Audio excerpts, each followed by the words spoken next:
Hello friends, मैं सोनू आप सभी का दोस्त। तो आज की इस वीडियो में एम्प्लॉयबिलिटी स्किल्स के एसेंशियल स्किल्स फॉर सक्सेस और preparation to the world of work, तो इन दोनों टॉपिक से रिलेटेड यहाँ पे क्वेश्चन का कलेक्शन किया है जो कि आईटीआई के फर्स्ट ईयर के स्टूडेंट्स के लिए हैं। यहाँ पे जितने भी प्रश्न हम आपके साथ शेयर करेंगे वो सारे के सारे नए हैं, जो कि डीजीटी ने 2022 में एक नया क्वेश्चन बैंक प्रोवाइड किया था। इन प्रश्नों को हमने उन्हीं में से लिया है। इस वीडियो के अंदर हम जो है सिर्फ 10 प्रश्नों को डिस्कस करेंगे और बाकी के जो प्रश्न होंगे उनकी मैं आपको पीडीएफ प्रोवाइड कर दूंगा, जिसका लिंक मैंने वीडियो के डिस्क्रिप्शन में डाल दिया है। उन्हें आप वहां से डाउनलोड कर सकते हो। आईटीआई के स्टूडेंट को इन प्रश्नों को पढ़ना काफी जरूरी है, क्योंकि अब की बार जो आपके एग्जाम होंगे उनमें जितने भी प्रश्न होंगे वो आपको यहीं से देखने को मिलेंगे। तो चलिए स्टार्ट करते हैं इस वीडियो को बिना ज्यादा समय लिए। तो यहाँ पे सबसे पहला प्रश्न दिया गया है, having a clear idea of our personality including strength, weakness, thoughts, beliefs, motivation, values etcetera is called. यानी कि हमें अपनी पर्सनैलिटी, जिसमें हमारी स्ट्रेंथ, हमारी ताकत, हमारी कमियां, हमारे विचार, हमारे विश्वास और हमारा जो मोटिवेशन है, इन सभी के बारे में हमें पता हो, हमें खुद के बारे में पता हो, तो वो क्या कहलाता है? वो कहलाता है सेल्फ अवेयरनेस। तो इस प्रश्न का सही उत्तर होगा ऑप्शन बी। दूसरा प्रश्न है, background refers to a person's dash. किसी भी व्यक्ति का जो बैकग्राउंड होता है वो किससे पता चलता है?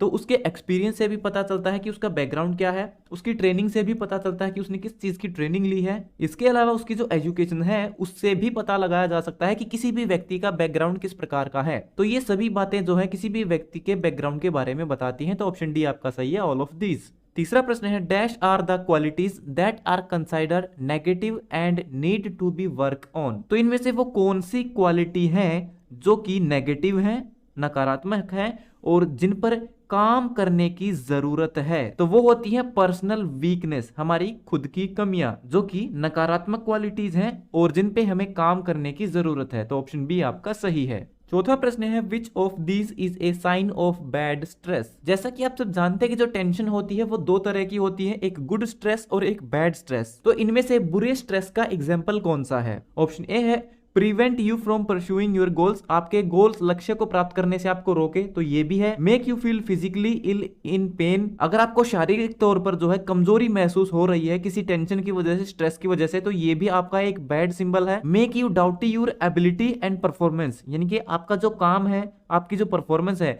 अगर उस पर आपको डाउट होने लगे तो ये भी क्या है? ये एक बैड स्ट्रेस का एग्जाम्पल है। तो ये सभी एग्जाम्पल हैं एक बैड स्ट्रेस के। तो ऑप्शन डी यहाँ पे आपका सही है। पांचवा प्रश्न है, which of this is an essential step in the problem solving process. तो जो प्रॉब्लम सॉल्विंग प्रोसेस होता है उसमें इनमें से कौन सा एक जरूरी स्टेप है? तो जब भी हम कोई प्रॉब्लम सॉल्व करते हैं तो हम क्या करते हैं? सबसे पहले जानकारी को इकट्ठा करते हैं और उसके बाद उसको एनालाइज करते हैं। तो इस प्रश्न का जो सही उत्तर होगा वो होगा option C, to gather and analyse the data. छठा प्रश्न है, dash is the process of organising and planning how to divide your time between specific activities. Time को अलग अलग एक्टिविटीज में जो है डिवाइड करना, उसकी प्लानिंग करना क्या कहलाता है? तो टाइम को मैनेज करना टाइम मैनेजमेंट कहलाता है, जो कि ऑप्शन ए आपका सही है। सातवां प्रश्न है, how many days to take form a habit. तो किसी भी आदत को बनाने के लिए कितने दिन लगते हैं? अगर आपको कोई भी काम करना है जो आप करना चाहते हो तो सिंपल उसके लिए आपको 21 दिन के नियम को फॉलो करना होगा, जिसमें आपको लगातार 21 दिनों तक उस काम को कैसे न कैसे करके करना होगा। उसके बाद वो जो काम है वो आपकी एक आदत बन जाएगा, एक हैबिट बन जाएगा।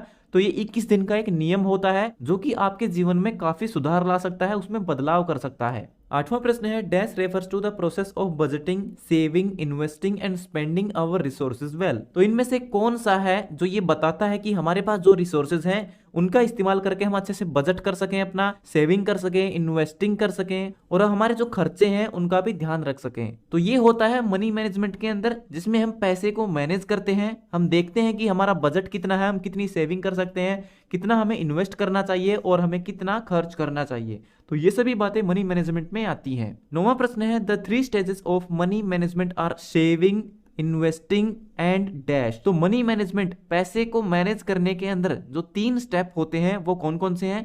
पहला होता है कि हम कितनी सेविंग करेंगे, दूसरा होता है कि हम कितना पैसा इन्वेस्ट करेंगे और तीसरा होता है एक्सपेंडिचर, यानी कि हमारे खर्चे क्या क्या हैं। तो जो ऑप्शन ए है यहाँ पे आपका सही है। 10वां प्रश्न है, this intention to move out of one's place to another for better jobs is called. जब भी कोई व्यक्ति एक स्थान से दूसरे स्थान पे जाता है एक अच्छी नौकरी के लिए तो उसे क्या कहते हैं?